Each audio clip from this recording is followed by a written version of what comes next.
puts the game away. He does! Down goes the defender. Soloniak fires! Scores!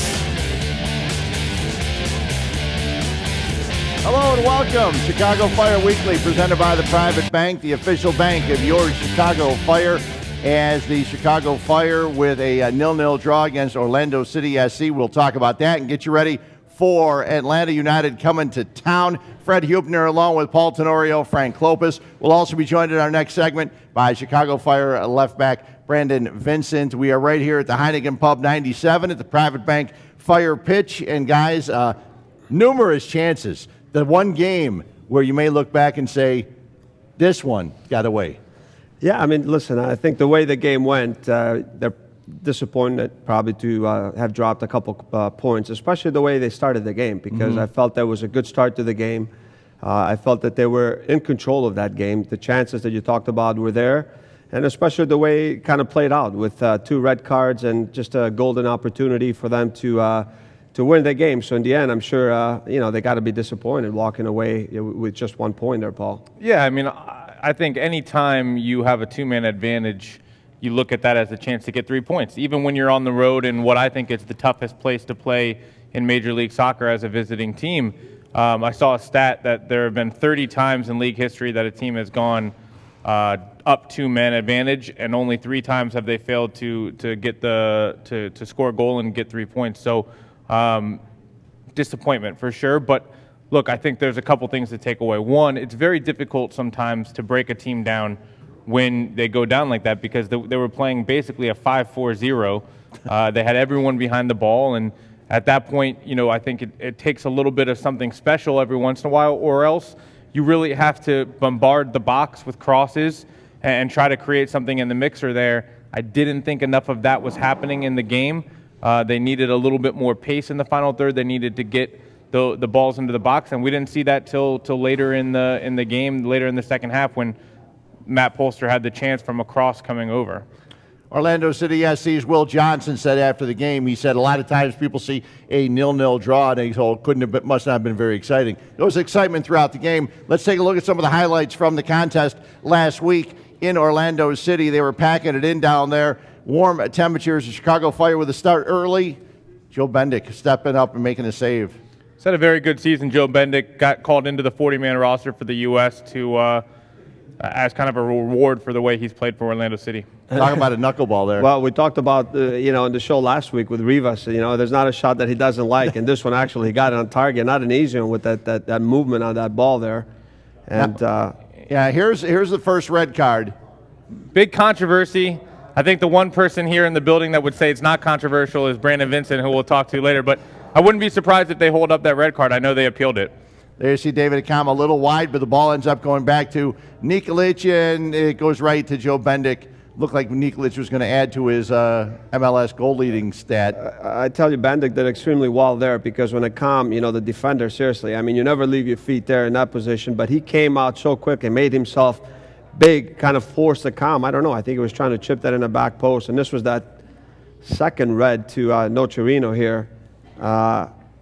Stuck his leg out. I think that one for me, I don't know. I think look, I think both a little bit soft in the end. But the Fire had their chances here, and this is late in the game off a header with the Lou. I think some of the few times where they got out wide and it really got some dangerous crosses in.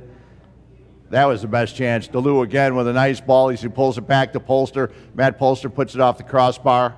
Sometimes also go off the crossbar and in behind the net. That one did not. And here one more chance late in the contest. DeLu to Arshakian, who came on off the crossbar. Yeah, I think that the defender sliding there, I think that just a little rebound off your leg that made it a little bit worse for Bending on that play, because I think you actually had that corner, the near post blocked off. I think that deflection helped him a bit. The chances were there. Obviously, look, I mean, that's a disappointing thing, because I think you go 2 men up, and Paul's right. Sometimes it's not that easy to break a team down. They're going to sit with 8 guys just in front of the goalkeeper, but I just felt like the ability to move the ball a little bit quicker, maybe attack those outside backs, and sometimes you need a special player where he can get the ball and make an individual play where he can beat a couple players and create something out of nothing. The one thing you have to look at, and I know a lot of people were saying, well, the winning streak is over. It is, but the unbeaten streak is not. They're still unbeaten in 6 games, only 4 points behind Toronto FC, and that's a good thing. Anytime you don't lose, you got a point on the road. We talk about road points, but because of the red cards, you thought you could have got more, but you still went on the road and got a point. Well, I'll point to what Veljko Paunovic said after the game, which is that he was just disappointed in the mentality that was shown to not go for the 3 points. And I think the fact that we're sitting here, obviously any time, again, that you go up 2 men, you expect 3 points. Right. But I think the level of disappointment in not getting a win reflects how well this Fire team has been playing and the expectations that are now on this Fire team. They should have won that game. They are the second best team in the East. They are that way, whether you're looking at points per game or anything else. Yes, not the end of the world. You get a point on the road, you move forward, you move on. But I think the expectations now for this Fire team are different. And especially, as Frank said, at the end of the year, there are moments where you look back, you're talking about home seeding, you're in the playoffs, you're talking about making the playoffs, you're talking about a bye in the playoffs. You hope that these aren't the games you look back on because every point matters in MLS. Yeah, congratulations going out to Nemanja Nikolic as he was named Player of the Month for Major League Soccer, and rightfully so. He's been scoring at will. A couple of chances, couple of opportunities there, but was unable to get one in. Hopefully he will this weekend. We will talk much more about this week's game as the Chicago Fire get ready to take on Atlanta United. It's Soccer in the Community Day. Get your tickets. 3 o'clock start at Toyota Park. Get on out there early. It's going to be a full house. Get on out, chicago-fire.com/tickets. We come back. We'll talk with Chicago Fire left back Brandon Vincent right here, Chicago Fire Weekly, presented by the Private Bank.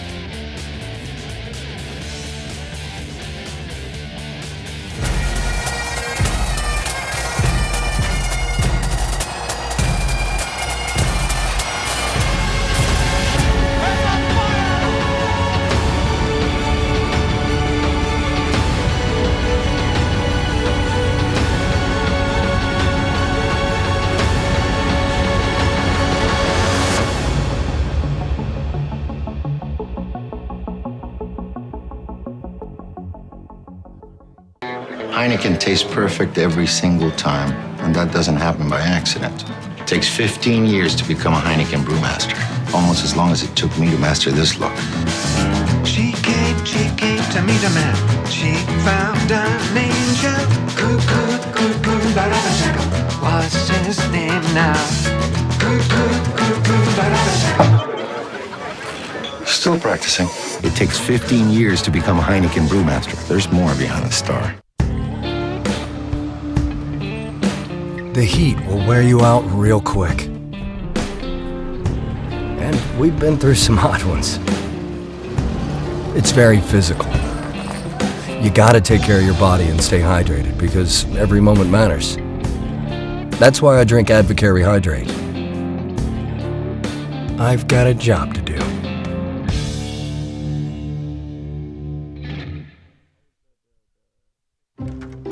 John, you're home. What's going on? It's this paint. Valspar Reserve. Nothing stays on the wall. Not anything. Not any of these things, John. Right, Valspar Reserve. Super stain resistant and scrubbable. And this color, still perfect. Yeah, looks great, Val. How much coffee have you had? 3 cups. 4. Valspar Reserve Paint and Primer with Hydrochroma technology. Now the colors you love stay the colors you love. Exclusively at Lowe's.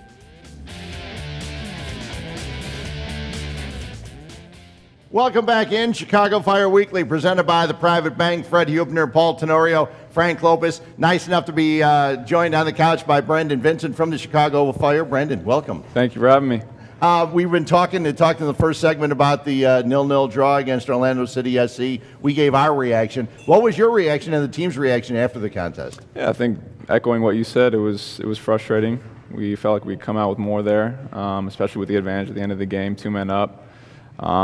But also, like you said, it kind of becomes difficult because it's almost like a battle of attrition now because they're sitting in their box and you really have to create a lot to be able to break them down because they know they're not going to be able to get anything going forward, so they're not stretched, they're not pushing the pace. So it's disappointing. Are you surprised at all that there's been such a harsh reaction to the red card to Rafa Ramos? There are replays that show he does make solid contact with your knee. Any take on the foul now that you've seen it back a few times? Yeah, I think the TV angle definitely doesn't do it justice. I don't, it wasn't intentional at all. It's a tough spot for the guy to be in as a defender. I feel bad for him, because that's flipped situation that, it's not much you can do because he doesn't see me coming, and he's keeping his eye on the ball, and we both are, and we both collide. Got contact, and it's a tough spot. That's what I was saying, Brandon. I mean, can you assess your performance so far early into the season? Because we saw a player last year and we see a player now, and it's almost been like night and day. Talk a little bit about what has changed in your part, and how do you assess how you've done so far early in the young season? Yeah, I think I've said this before. It's just a combination of a lot of different things. The new guys in the locker room are huge for the mentality of the group, and that trickles down to each individual player. And I think for me specifically, it's been huge because coming to the situation last year wasn't easy mentally, to have that pressure of the team and not doing well, and you take that onto yourself and try to do things that just don't work. And then this next year we got new players that want to win, and that rubs off on the young guys in the locker room that want to do the same thing now and push that boundary. So for me, it's about the mentality of the group and that rubbing off on the guys individually. Brandon, I feel like whenever we talk about your play, the thing that stands out to me most is you seem so confident on the field. And I look at those early games when Bastian Schweinsteiger first came into the team and how much he was communicating with you. I want you forward here in these moments. And ever since you've kind of feel like you have that green light and you started to recognize, hey, I can be a very effective left back going forward. How much did his presence and his communication with you early on impact how you're playing this year, and how much more confident do you feel this year versus last year when you're on the ball? Yeah, I agree with you said. It's been huge because not only does he attracts a lot of attention in the middle of the field as it is. That opens up wider parts of the field for guys on the flanks. So just having his presence, first of all, to attract the pressure, and then also having him, like you said, talking to me and trying to get me in confident areas. And that's the thing where I think now I'm playing more off of my instinct instead of, kind of second guessing and doubting if I should go or should stay. So just having that confidence to just play free and go for it. How much does it, knowing that you can go up the left side, you can go on in the attack, knowing that you're going to get help in the back and the support? We've talked about it a little bit throughout the year, but with McCarty or even Schweinsteiger dropping back in your area to protect that, how much does that allow you to not worry so much about going forward? Yeah, that's a huge part of it. Having guys like Dax, Juninho, Abassi, the whole back line, we cover for each other and keep the field tight is the biggest thing. If we press higher up the field, they're not getting back there. So we can stay up and keep the pressure on them. And then when the guys in front of us keep the pressure on the ball and help us, keep that pressure, just as a group, the whole team can be higher up the pitch. And for me, that means higher up the pitch and, creating more chances. I wanted to go back because the interesting thing for me, I always, we talk about mentality and confidence. I think two important factors. But what has changed to give you that confidence this year, and how do you prepare from a mental standpoint for games to go in there and then give you the confidence that you need and play the way you've been playing in the beginning of the season? Yeah, so a lot of it has been just analyzing my own game on film, looking at last year's film and learning from my mistakes and seeing where I could have and should have done better in areas. And then trying to apply that to this year as you get a little more confidence from the first game, the second game, third game, and so on. You see where spots where you're doing well and spots where you can improve. And I think for me it's been about, try to keep pushing those spots that I'm doing well and then, keep pulling with the spots that I'm improving on. So I think it's been a lot easier for me to see that on film and apply it to my game. So yeah, you came into last year, and I don't think the expectations could have been higher on you. You're coming off of a national championship winning team. You are called into U.S. national team camp during the combine and the draft. You're involved in a trade for the number 1 pick. You get selected to the All-Star game. Did you feel any pressure from those expectations, and do you feel more settled into yourself as a pro this year? Yeah, absolutely. As much as you hope that things like that don't affect your play, I think it did.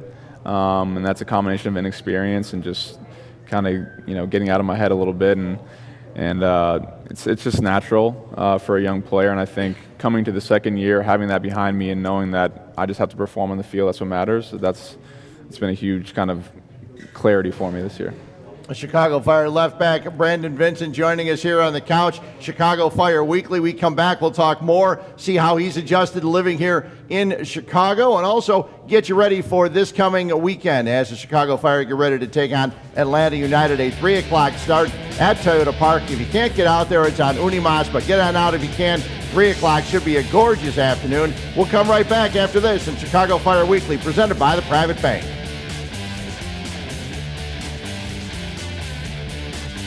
Go inside the lives of Chicago's biggest sports stars. Only on Inside Look, presented by Cadillac.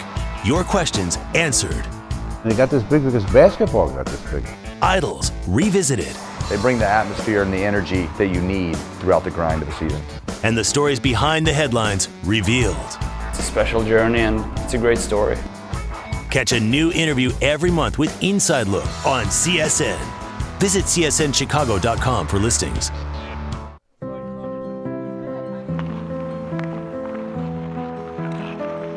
When I finally heard my name called, I think that's when you really realize in some ways your dream has come true. Chicago takes Jonathan Toews, the Winnipeg native, is the 3rd overall pick. The next captain is Chicago Blackhawks, number 19, Jonathan Toews.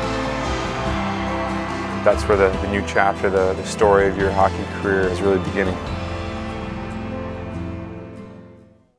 Before each week's NASCAR race, enter the Chicagoland Speedway sweepstakes at csnchicago.com/speedway and tell us who you think will win that weekend's race. Then be sure to tune in every Tuesday to CSN as the president of Chicagoland Speedway, Scott Paddock, joins Sports Talk Live. If he randomly selects your entry, you'll win tickets to the Monster Energy NASCAR Cup Series Tale of the Turtles 400 on September 17th in Joliet. Plus, you'll be entered to win the grand prize, a trip for 2 to the 2017 NASCAR Awards ceremony in Las Vegas.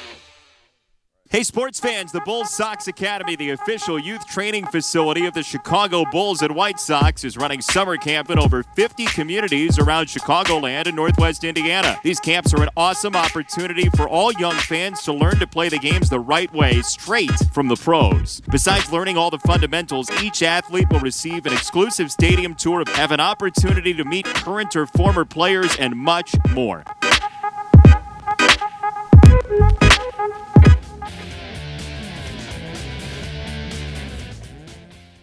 Welcome back in. Chicago Fire Weekly, presented by the Private Bank. Chicago Fire left back Brandon Vincent, nice enough to join us. And, these guys ask you the tough, hard questions. We've got the smartest guy on the couch now because, a Stanford guy. But then I'm looking here at Northwestern. I don't want to get a rumble going between the Northwestern and the Stanford people. Listen, he's in a different conference. Big Ten, Pac-12, we're good. Okay. Exactly. But, we talk so much about you coming here and playing at Stanford. It's a silly question, but how much does going to Stanford and being rather intelligent help you adjust to a sport like this and to everything you have to that's thrown at you in the first couple of years? Well, I think what Stanford does a really good job of is training their athletes and I guess their students, you could say at the same time, is holding themselves to a higher standard and being mentally tough and knowing that you have to perform no matter what. So I think that translates really well to the professional game where that's what it's about, is performing, and that's what it is. Listen, I don't know who the smartest guy is, but we got the best right back at the Fire pitch playing here every Wednesday, whoever wants to see him, right. And then we have one of the best left backs in the league. Yes. So I'll leave it at that, Again, I'm not going to get involved in this controversy. Brandon takes the cake, I think, on every level. Brandon, you're going to have this week, I think, about the matchup that you have, and it's Tito Villalba, probably one of the fastest players in the league. And when you're a left back in this league now, when you look at the talent on the wing spots around the league, it's pretty tremendous. How much, being at Stanford, did it help to train against a guy like Jordan Morris day in and day out, who's got the pace, who's got the ability? We've seen him be effective for the Sounders. Did that help you at all, or has it been also, to some extent, a different level going up against guys like Villalba? Yeah, no, I mean, that definitely, whets your appetite a little bit, training against a guy like Jordan Morris. We've seen what he's done in the league so far. But I think it just depends on your game experience. I know a couple times last year I've gotten burned, and it happens, and you learn from it, especially against pacing wingers. So you know kind of how to play them and what their movements are, and you learn their tendencies as you watch the film and do the scout and all that kind of stuff. And obviously, the more we have the ball, the easier it is to not have to defend them. So the more we can get on the ball and the more I can learn players' tendencies, it makes it a lot easier. Well, to follow up on that real quick, Frank, was there a moment last year that stands out to you where somebody beat you and you go, oh, okay, this is a different level? Oh, yeah, first game of the season.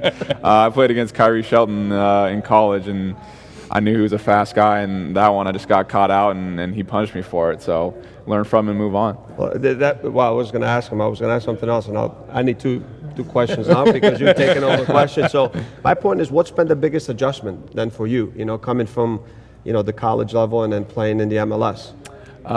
Biggest adjustment is being mentally tuned in all the time. At the professional level, you get punished for mistakes a lot more frequently if you make them than at the college level.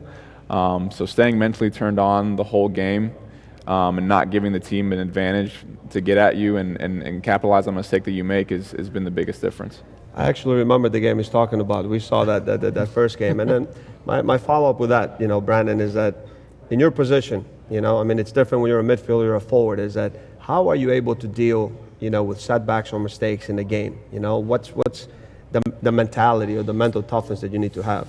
The biggest thing, and one of the things I learned at Stanford as well, and I've heard multiple coaches over my career say it, is next play. And especially being on the back line, if you make a mistake defensively, it's chances are it's a goal or a goal-scoring opportunity. And because you don't get to get as many touches in the final third as other players, when you do make a mistake, it's exaggerated. So I think next play, move on, forget about it, and just focus on the next thing. Fans and media alike will bring up, earlier you guys met in Atlanta, early red card to Kappelhoff, 9th minute, I think, and a 4-0 final. What is revenge on your mind, or you guys look at it a completely different way, just ways to attack them and forget the fact that they beat you 4-0? Well, yeah, of course. Anytime a team puts 4 past you, you have hold a little bit of a grudge. So that'll definitely be in the mentality of the guys, but the biggest thing is preparing like a normal game and doing the scout, going through the routines and all that kind of stuff. Brandon, you talked, Paul said that you might be facing one of the fastest guys this year. You probably watch a lot of tape. I'm sure Pano does a great job of that, just making sure you guys know exactly what to expect. But when you start the game, in the first 10 minutes, are you really assessing the guy you're playing against to see maybe this guy's quicker, he turns this way? Is it the first 10 minutes you're really trying to see crystal clear your opponent? Yeah, I think so. I think from anytime you get a chance to go against your 1v1 battle early on in the game, you want to be the one to set the tone. Whether it's getting into him strong or shutting him down or making him run backwards because they're getting forward, whatever it is, trying to set that tone so you have that mental edge right from the get-go. Has anybody in the league, after you've seen him on tape, when you played against him, you said, man, this guy's a lot quicker than what I expected, or he's a lot slower than I expected? Any I'm trying to think. Surprises?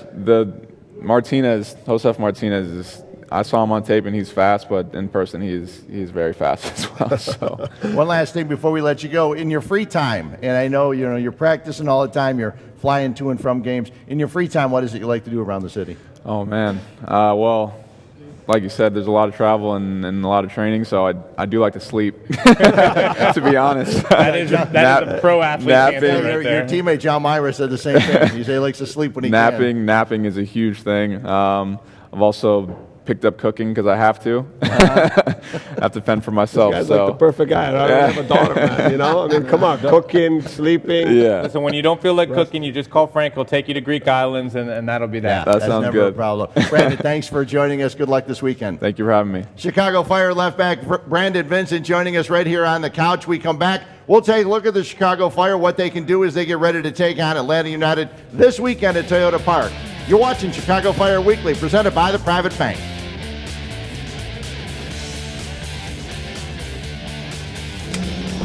The blades of a combat chopper spin at 380 RPMs. Not even close to an Echo trimmer.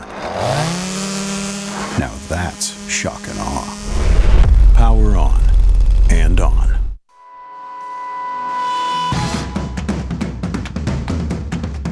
We don't give up. We don't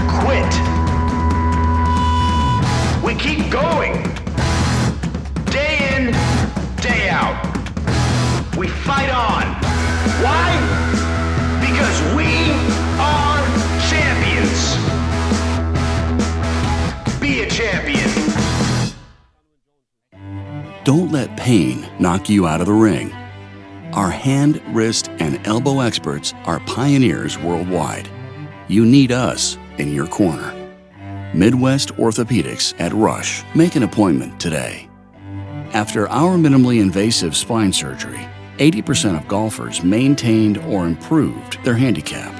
Be treated by the pros to play more like a pro. Midwest Orthopedics at Rush. Make an appointment today.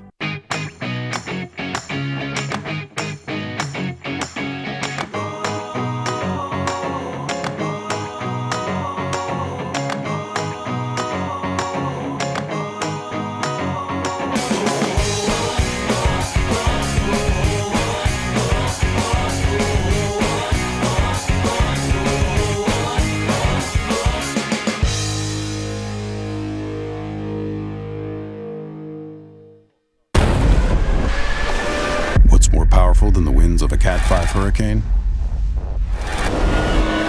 An Echo backpack blower. So, yeah, it'll clear a path. Power on and on.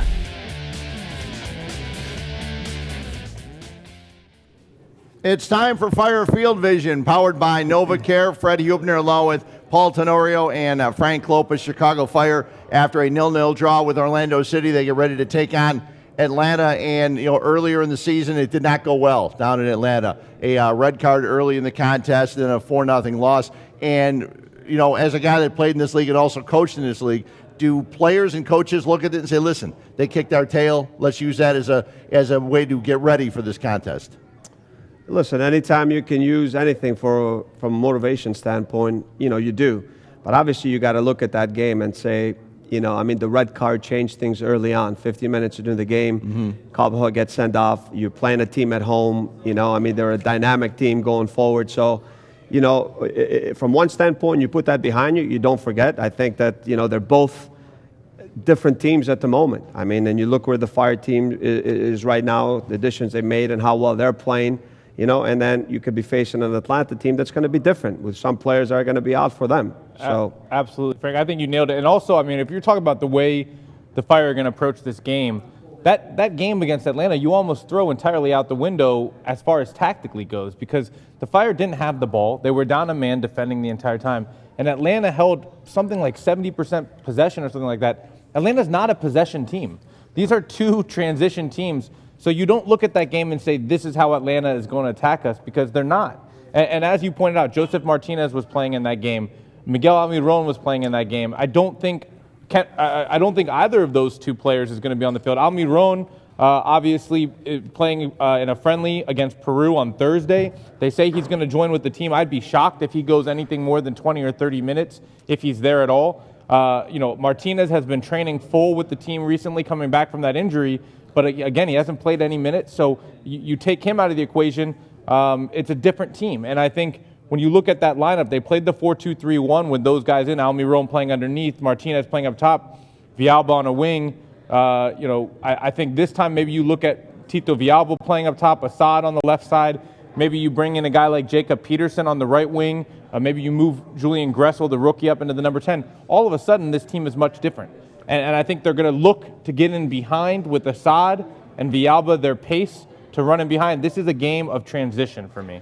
No, for sure. And then I think being at home, Chicago's been a very good team, especially at home. So I think, the one thing is that they're so good in transition with the pace that the Fire do have. I think those are the areas where they can look to expose this team, and also out wide, because if you play, I think if you put Peterson out wide, I think he's more honest. He's going to track back and do the defensive work.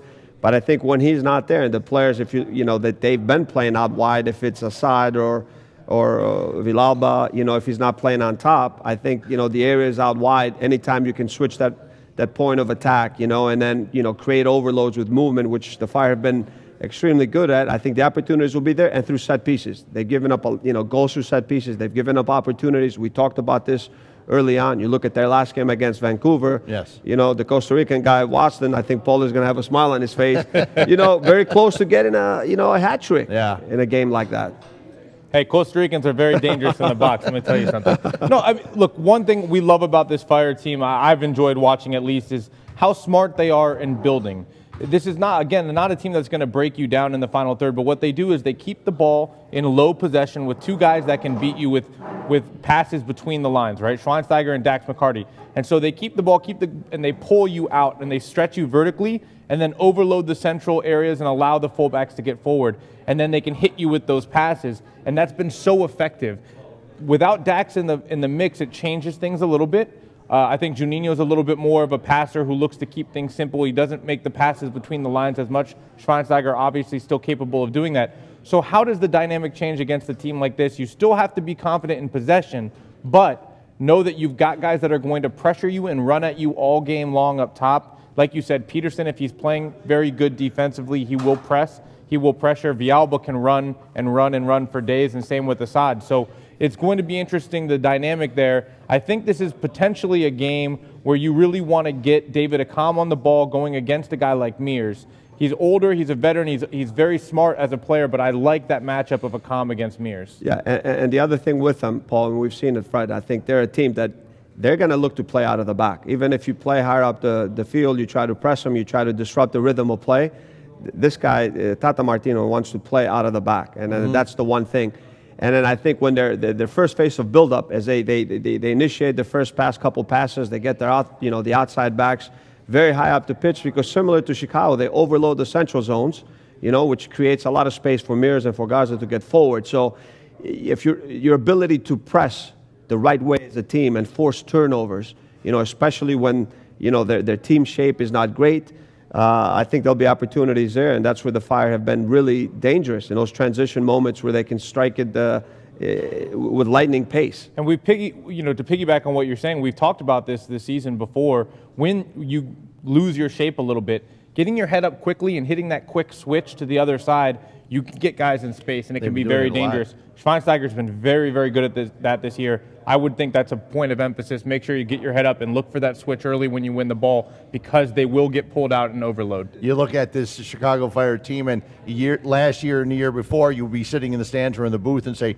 switch the attack, and it happens so well and so quickly nowadays with this team, with Schweinsteiger and McCarty. The one thing with them also, though, because both Parkers and Perez, they're both center backs that are very good with the ball. So you have to make sure that if you give them time on the ball and you don't track those wide runs of Garza and Mears, these guys have the ability to switch that 60, 70-yard ball on a dime and create themselves those overloads out wide, because they both have two fullbacks that love to get forward.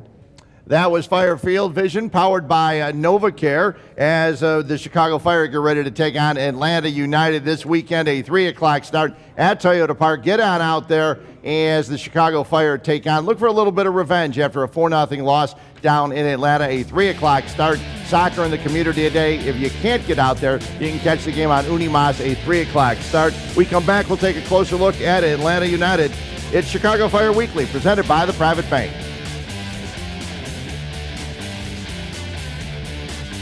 Chicago Cubs are family, bonded by generations in the pursuit of late October nights, through the best of times, the worst of times, and 108 years of prayer. Chicago Cubs win the World Series! Introducing the Wrigley Field Chrono by Original Grain, featuring wood reclaimed from original Wrigley Field seats. More than a timepiece, a piece of time. Visit originalgrain.com.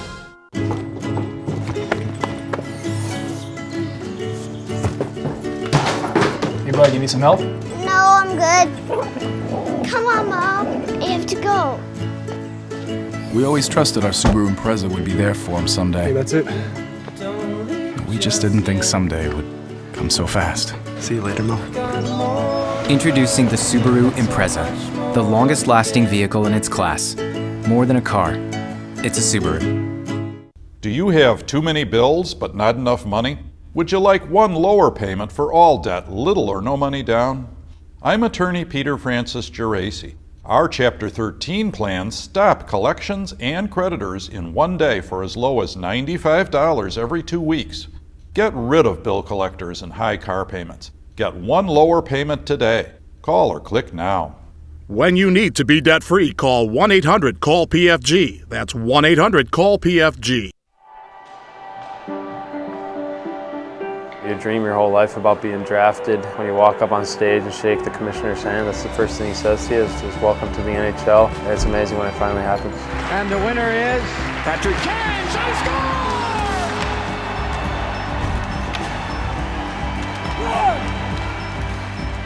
score! Little did I know I'd be coming to such a great city like Chicago, and I think it's amazing how it's worked out.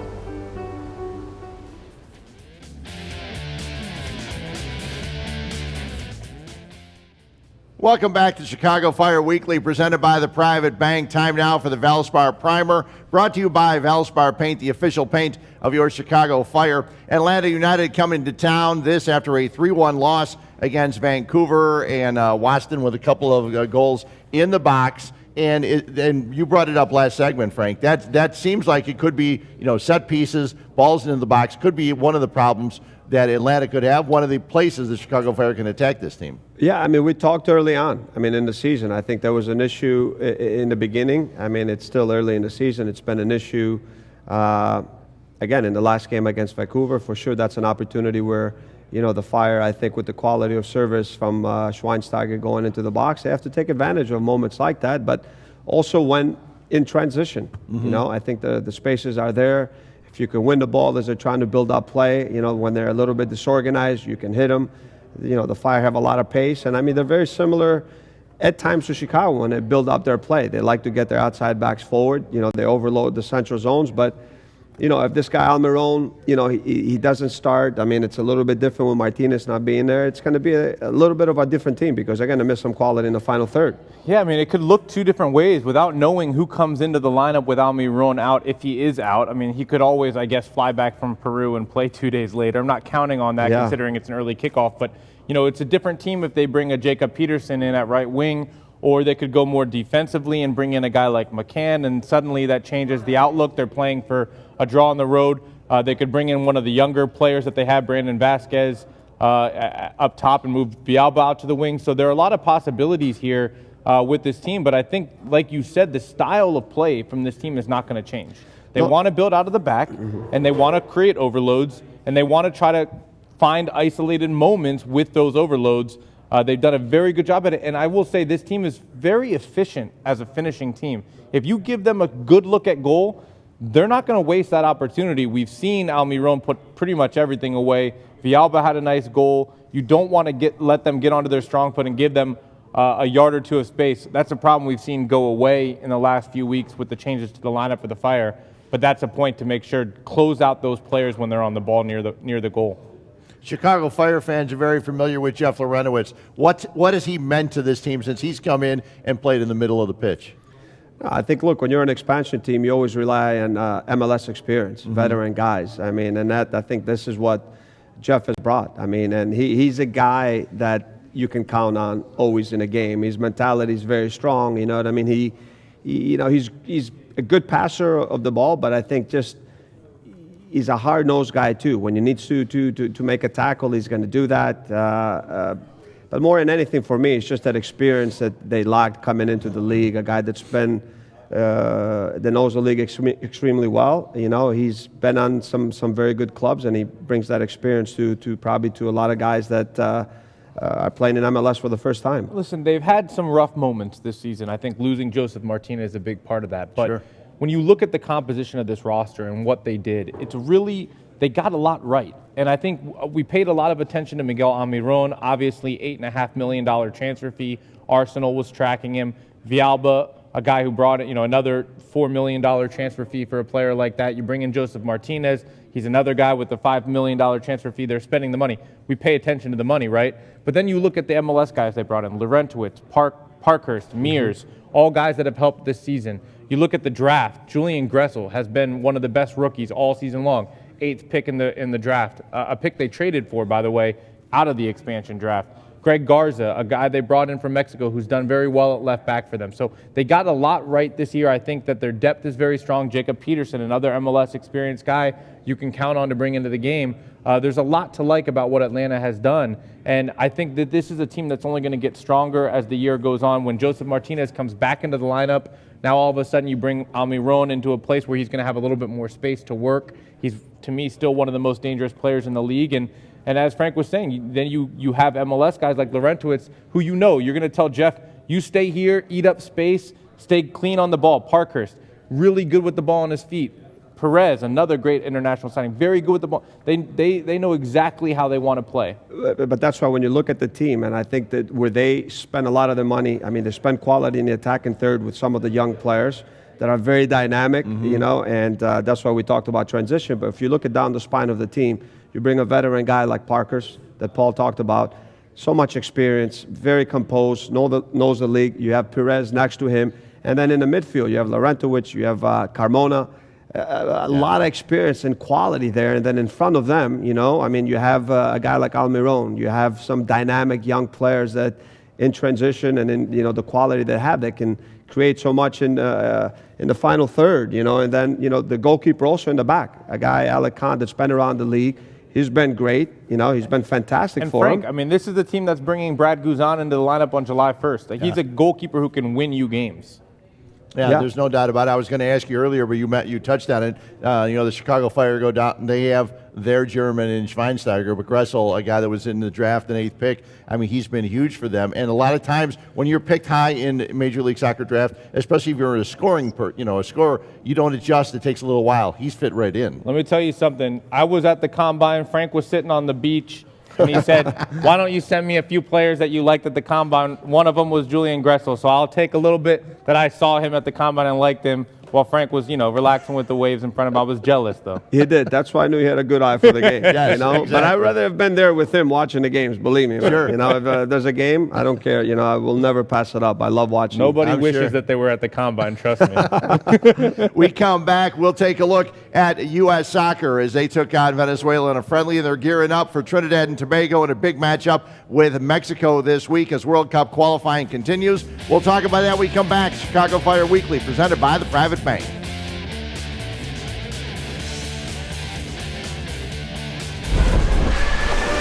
What's more powerful than the winds of a Cat 5 hurricane?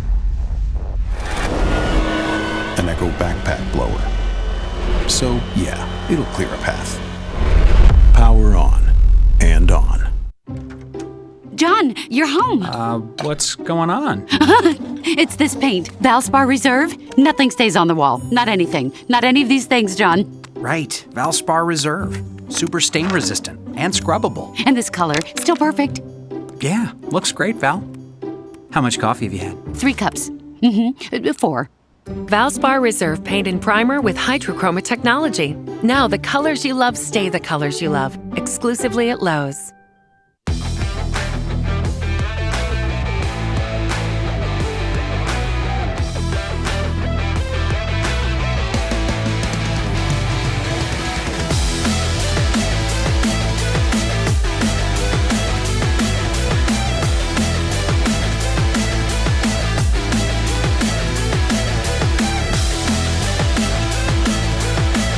Find a location near you at chicago-fire.com/youth.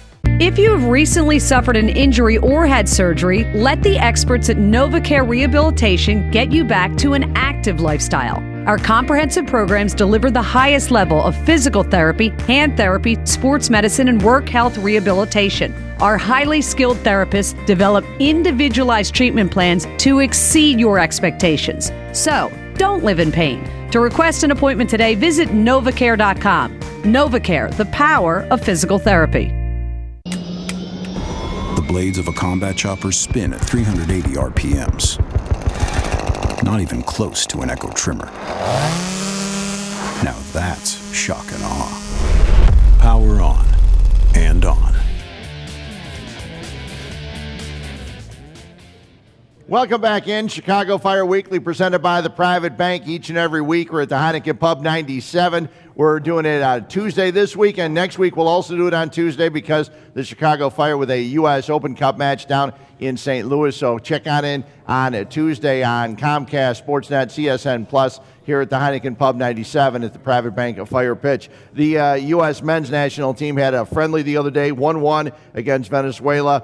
And Pulisic scoring the lone goal, and it's nice to see a kid that young be like the star of the team. I mean, people that are soccer fans, they keep saying, when's the next U.S. star? And I think we've known this for a little while, but it's going to be him.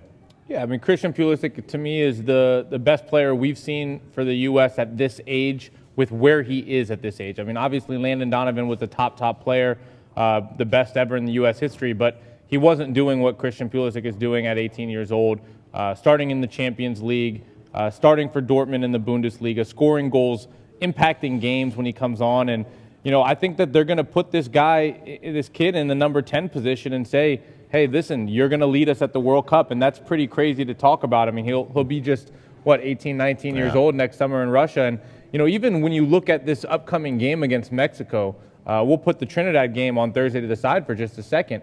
This game against Mexico in Azteca, he's going to be 18 years old, potentially playing in the number 10 spot in Azteca. I went back and looked. Landon Donovan's first game for the U.S. in a World Cup qualifier in Azteca wasn't until he was 23 years old. Okay. Now, he also scored a goal against Mexico in the World Cup when he was 19, so you give him a bit of credit for that, don't you? But, I mean, this is a very difficult atmosphere, and you're going to say to this 18-year-old, hey, kid, lead us to a victory, try to get us some points here in World Cup qualifying, and that's no easy task. I mean, here's a guy who's played World Cup qualifiers, played in the World Cup. I mean, to have an 18-year-old kid in that spot, it has got to be pretty amazing. It's pretty amazing, I think, in that kind of game, you know, with the pressure. And I think hats off to the kid, though. I think, 18 years old, I mean, we talked about it. If you're good enough, you're old enough. Mm-hmm. And I think, and this, you see what he's been doing in Dortmund and, playing there and the amount of pressure that he's under, because there you have one bad game, there's someone behind you taking your spot. So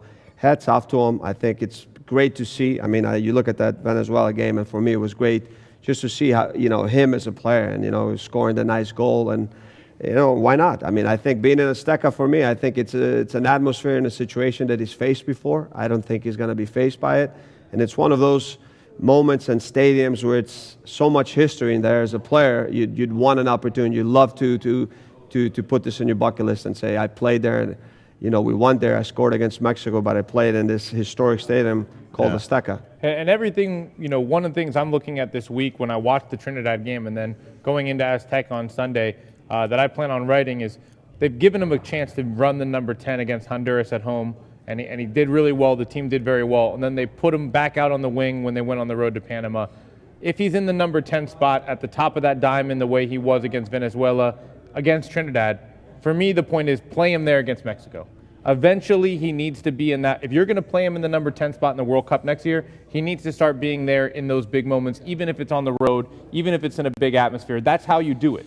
And that's the best way to learn. I mean, Frank, when you were coming in as a professional at 16 years old, 17 years old, the only way you learn, I imagine, was they just threw you out there at some point and said sink or swim. Yeah, you got to do that. You either step up to the plate or, I mean, I think he's been in an atmosphere like that, Paul. I mean, I think, being at a young age in Europe there, you don't come up in playing in the Bundesliga in Dortmund if you're not good enough. That's for me. I think the kid had to learn that, he's been under tremendous pressure, and there it's either you can swim or, you're in by the Sharks. And I think the kid, for me, he's legit, and I think he's ready. I think, you step in there. I do agree with you that if you do play, you want to play him as a number 10 in the World Cup, I think you need to be putting him in the positions that, that you foresee him playing in the future, because I don't like all this moving around. You play him on right, you play him right. Yeah, for me, it's like, the guy, he's got to get comfortable and used to where he needs to be playing next game or in the future. Paul did it, and I know he didn't do it on purpose, but I'm hoping that Bruce Arena and the U.S. men's national team doesn't just put the Trinidad and Tobago game aside, because if you lose that game, then you go to Mexico. I mean, that's a huge game coming up on Thursday, and even the national media and everybody, they're hyping the Mexico game. But if you lose Trinidad and Tobago, I mean, it's going to be real difficult. I can promise you Bruce Arena is not doing that. I can promise you the players know that. Mm-hmm. You have to protect home field in World Cup qualifiers. That is the most important part. This is a place, Azteca on Sunday, you go. You've never won a game in World Cup qualifying there. They've only lost one World Cup qualifier there ever in their history. Mm-hmm. That was to Costa Rica, by the way. And so you can't count on getting points there. You have to get 3 points against Trinidad at home. And that will be the mentality. Difficult place to play. I think the advantage should change a little bit because of the time change. You're playing night games now instead of afternoon games, dealing with the altitude, the crowd. But this is a big rivalry. I think when you're a player on the national team, these are the games that you look forward to because, this is where we compare ourselves to CONCACAF. Against Mexico, we've closed that gap. But, when the national team plays, anytime you can beat Mexico, like I said, I think those are the moments that you relish. I know we're coming up on a break here, but my last point, it's going to be very interesting to see Bobby Wood, Josie Altidore, Clint Dempsey, which of those two of those three start in these games coming up. Yeah, the Trinidad and Tobago game coming up on Thursday, and then on Sunday it'll be the USA against Mexico, and that one down in Mexico at Azteca Stadium. We come back, we'll talk about Major League Soccer and also get you ready for the Major League Soccer All-Star game. We saw the team they're playing last week as they knocked off Juventus. We'll talk about that. We come back. It's Chicago Fire Weekly, presented by the Private Bank. Go inside the lives of Chicago's biggest sports stars, only on Inside Look, presented by Cadillac. Your questions answered. They got this big because basketball got this big. Idols revisited. They bring the atmosphere and the energy that you need throughout the grind of the season. And the stories behind the headlines revealed. It's a special journey and it's a great story. Catch a new interview every month with Inside Look on CSN. Visit csnchicago.com for listings. Lethbridge. I heard my name. Brent Seabrook.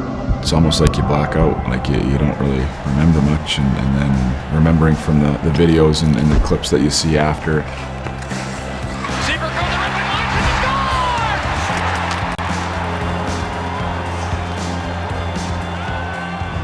was unbelievable to be selected by the Hawks and join the organization for sure.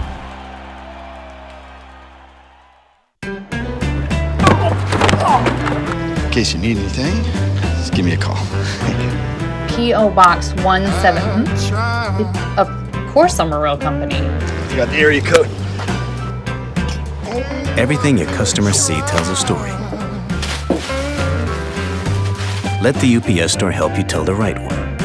From business cards and banners to expertly packed shipments to mailboxes with a real street address. Come in today for help.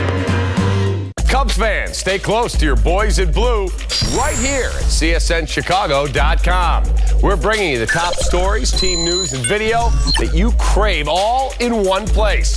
Phenomenal coverage. And you can trust insider Patrick Mooney to bring you the very latest from the clubhouse. Then head over to the Pulse page and get your social on. Check out the standings, the schedule, stats, and gear up at the shop. It's all one click away. It's that easy.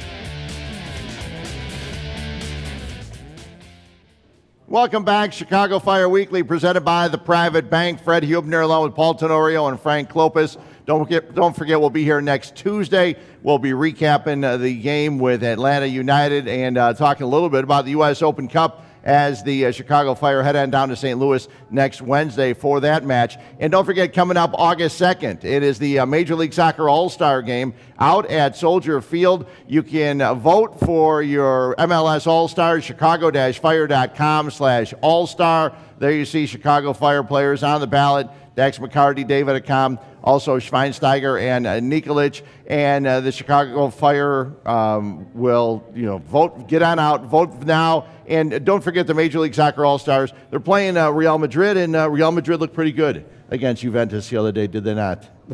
They look pretty good. I mean, giving up 4 goals or scoring 4 goals against that Juventus team, I think they didn't allow any goals going into that final match, and it was amazing. I mean, I think when they tied the game that 1-1, you thought maybe things would have changed because Juventus actually started well, you know, but then, this guy Ronaldo has been incredible, and what a great job Zidane has done as a manager, because, I don't know if there's been a great player or a player of his stature, as great as of him, and then to have the success he's had as a manager. Yeah, and not since Johan Cruyff, who you got to sit down with in Barcelona. Yeah. That was my idol, by the way, too. As soon as Mandzukic scored on the side volley, the bicycle kick, they went back and showed Zidane, who did it in 2002 for the game winner in the Champions League I think final. the best thing about that side volley left foot he hit one time was that they had him go back and try to do it in training, and they fed him something like 100 crosses, and he never came close to hitting it upper 90 the way he did in the Champions League final, man. Well, the pressure wasn't there, man. He needed to do it in game situations as the top players. That's right. Absolutely. Speaking of pressure, there's some pressure going around before some teams in Major League Soccer. We'll take a look at some highlights. The Galaxy were struggling. They're rebounding, and then when it comes to struggling, probably nobody more than RSL right now. Yeah, not very good team right now, Real Salt Lake. And Mike Petke, he's not afraid to say it. After the game, he said there are going to be a lot of guys who are getting a break. I hope that they're not out there, resting. They need to be out in the gym. They need to be on the soccer field because when we get back, every single one of them is going to be fighting for their position. I thought that was the right thing to say. And my big take on RSL is with the U20 team coming back now from the U20 World Cup, there are 4 guys on that team that are part of this RSL team. All of those young guys need to be on the field playing, because they're not a very good team. They're not going to win MLS Cup this year. So go get these young kids minutes that are going to be a part of your team moving forward. Guys like Justin Glad and Brooks Lennon and Bofo Salcedo and Danny Acosta, those guys all need to be in your starting lineup if you're RSL. We talk about, this is a league of runs, and I'm not saying that TFC is going to lose a bunch now, but they played New England this past weekend and lose 3-0. That was probably the most surprising result I saw over the weekend. Listen, things change quick in this league, and Paul's right. I mean, we were talking a couple weeks ago about L.A., and we were saying, disaster, and then things change pretty quickly. But look, I mean, you got to be able to. There's a lot of games, there's going to be ups and downs, So I think that how quickly can you stay? How can you stay even keel? I think there's always opportunities and things to work on as a team, and I think that's going to happen throughout the year, and you got to be even keel. But I think you have to look at, it's so early into the season, But of course, I think some teams are where they are right now. I think they're there for a reason. I think Chicago being in second place, I mean, they deserve to be there because of the way they've played. You can look at games at points that they've dropped, and you can argue that they could have been higher at this point. But it's still so many games, and a lot of things can change towards the end of the season. One last thing before we get out of here, and on 442, I know you got an article coming up. We talked a little bit about All-Star voting, but that's what your article's about. Yeah, it's been a real headache doing this article. I thought it was going to be like a 2-hour process. I spent like 2 hours on what formation to use today because there are so many quality players in this league, Frank. I mean, the targeted allocation money has changed MLS for the better, and especially you look at the winger spot. I'm trying to force David to come into this team. I think he deserves to be in the All-Star team, but you look at Alessandrini, Almiron, the way Justin Merrim has played, there's so many quality players, it becomes very, very difficult to put together an All-Star team. But if you look at 442 tomorrow, I'll have it ready because I'm going to get it done tonight. Well, I would take a lot of players from the fire team. Probably you get Bastier and Nikolic in there, but I would agree with Paul. I think how can you not have a calm on the All-Star team, and especially a guy like Dax that's been playing great. So argument for a lot of guys on this team. There's no doubt about it. You can go to chicago-fire.com, vote for the All-Stars. Don't forget, Atlanta United in town at 3 o'clock start at Toyota Park this Saturday, a 3 o'clock start. Get on out there if you can't. It'll be on Unimas. Thanks for watching Chicago Fire Weekly, presented by the Private Bank, the official sponsor of Chicago Fire Soccer.